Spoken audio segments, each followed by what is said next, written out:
Okay, so my girl Rosa was tired as after a long ass day at work, and she got on the bus, and a couple stops later the driver was like, get up. And Parks, being the chill girl she is, just kept sitting and said nah, which apparently broke segregation laws and sparked massive protests that was led by MLK, and he led the first march on Washington, which later on led to the Civil Rights Act. So she has a pretty big place in history.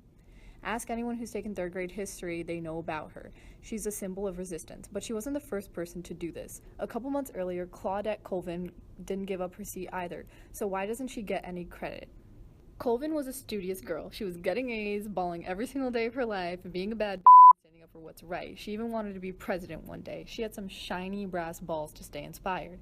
She was 15 years old, and the driver told her to give up her seat, and Claudette had the audacity to say, and I quote, "It's my constitutional right to sit here as much as that lady. I paid my fare. It's my constitutional right." And holy shit.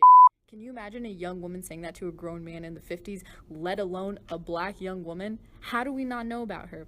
She got arrested and went to jail, but like when she went home, her family had to stay up all night because they were afraid they were going to get attacked. And when Colvin went back to school, she got a bunch of like mixed reactions, and people were like, stop being such a snowflake, just deal with it. Racism ended when the Civil War ended. Jim Crow is fair, it's like separate but equal. But whatever.